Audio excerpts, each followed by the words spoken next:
पश्चाताप करा आणि सुवार्तेवर विश्वास ठेवा. हे प्रभू येशू ख्रिस्ताचं प्रेषितीय कार्यातील ब्रीद वाक्य होतं. पश्चातापासाठी प्रभू येशू ख्रिस्त वारंवार आपल्या शिष्यांना आणि लोकांना आमंत्रित करतो. पश्चातापाद्वारे परमेश्वराबरोबर समीट करण्यासाठी आपल्याला प्रभू आमंत्रित करीत आहे. आजच्या शुभवर्तमानामध्ये 2 उदाहरणं प्रभूकडे ठेवलेली आहेत आणि त्यामधून प्रभूने आपल्याला सांगितलेलं आहे की जर आपण पश्चाताप केला नाही तर आपला नाश होऊ शकतो. आणि म्हणून पश्चातापाचं महत्त्व प्रभू येशू ख्रिस्त आपल्याला देत आहे. प्रायश्चित्त काळ हा पश्चातापाचा काळ आहे. आपल्या पापाबद्दल पश्चाताप व्यक्त करून परमेश्वराबरोबर समीट करण्यासाठी या प्रायश्चित्त काळातील 3ऱ्या रविवारी आपल्याला आमंत्रित केलेलं आहे. आजच्या शुभवर्तमानातील इस्रायल झाड जे आहे ते इस्रायलचं प्रतीक आहे. इस्रायल परमेश्वराबरोबर जणू काही जोडलेलं राष्ट्र होतं. परमेश्वराने अब्राहामाबरोबर ते एक नातं निर्माण केलं होतं, त्याच्याबरोबर एक करार केला होता. आणि मात्र इस्रायल लोक हे फळं देत नव्हती. इस्रायल लोक परमेश्वरापासून दूर गेली होती आणि म्हणून परमेश्वर इस्रायल लोकांना पुन्हा एकदा पश्चातापाची संधी देत आहे आणि त्यांनी परमेश्वराबरोबर समीट करावा म्हणून त्यांना आमंत्रित करीत आहे. माझ्या प्रिय बंधू भगिनींनो, जेव्हा आपण पश्चाताप करतो तेव्हा निश्चितच आपल्या ठायी चांगले कृत्य निर्माण होत असतात. पश्चातापाची चांगली फळं आपल्याला आपल्या जीवनामध्ये पाहायला मिळतात. त्यामधील पहिला जो फळ आहे ते म्हणजे परमेश्वराबरोबरचं आपलं जे नातं आहे ते अधिक दृढ होते. परमेश्वराने जे आपल्याला सुंदर जीवन दिलेलं आहे त्या जीवनाचं महत्त्व आपल्याला कळू लागतं आणि परमेश्वर आणि आपण कसे एकरूप आहोत, परमेश्वराबरोबर आपलं कसं नातं आहे हे आपल्याला दिसून येतं.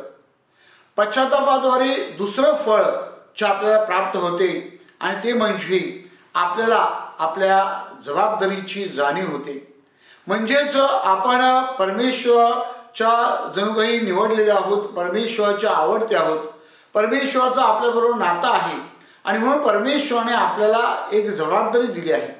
परमेश्वर आपल्याकडनं अपेक्षा करतो, परमेश्वर आपल्याकडनं त्याच्या कार्याची अपेक्षा करतो आणि म्हणून आपलं जीवन हे स्वतःसाठी नाही तर आपल्या जीवनाद्वारे आपण परमेश्वराचं राज्य निर्माण करण्यासाठी आणि दुसऱ्यांना परमेश्वराकडे आणण्यासाठी प्रयत्न केले पाहिजेत. हेच प्रभू येशू ख्रिस्त आपल्याला शिकवत आहे. प्रिय बंधू भगिनींनो, या पश्चातापामध्ये वाढण्यासाठी आणि पश्चातापाची फळं अनुभवण्यासाठी आपण काय केलं पाहिजे याविषयी आपल्याला योहान आपल्या शुभवर्तमानामध्ये बोध करत आहे. योहान 15 मध्ये आपल्याला सांगितलेलं आहे, इंग्रजीमध्ये त्याला म्हणतात अबाईड इन मी. अबाईड म्हणजे प्रभूमध्ये राहणे. होय माझ्या प्रिय बंधू भगिनींनो, आपलं जीवन आपण प्रभूमध्ये जगतो का? आपलं जीवन आपण प्रभूमध्ये जगलो तर निश्चितच आपल्या ठायी प्रभूची जणू काही कार्य पाहायला मिळतील. आणि म्हणून आपण या प्रायश्चित्त काळामध्ये आपलं चिंतन करायचं आहे की माझं जीवन प्रभूमध्ये आहे का? Am I abiding in the Lord? आणि परमेश्वरामध्ये जर आपण राहिलो, परमेश्वराशी आपण एकरूप झालो तर निश्चितच आपल्या ठायी फळं निर्माण होतील. प्रिय बंधू भगिनींनो, दुसरी गोष्ट फळं निर्माण करण्यासाठी फार महत्त्वाची आहे आणि ती म्हणजे इंग्रजीमध्ये त्याला म्हणतात प्रूनिंग. प्रूनिंग म्हणजे छाटणी. एखाद्या झाडाला चांगला फळ यावं म्हणून त्याची छाटणी केली जाते. ही छाटणी कधी कधी त्रासदायक असते, ही छाटणी कधी कधी क्लेशदायक असते, परंतु त्या छाटणीचं महत्त्व फार आहे.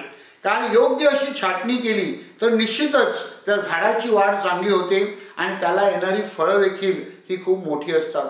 आणि मग आपल्या जीवनामध्ये कधी कधी परमेश्वर छाटणी करतो तेव्हा आपल्याला कदाचित ही छाटणी क्लेशदायक वाटेल. आपल्याला वाटेल माझ्या वाट्याला हे का? परंतु परमेश्वर आपल्याला सांगत आहे की त्याद्वारे मी तुमच्याकडनं मोठी फळं, चांगली फळं अपेक्षित करीत आहे.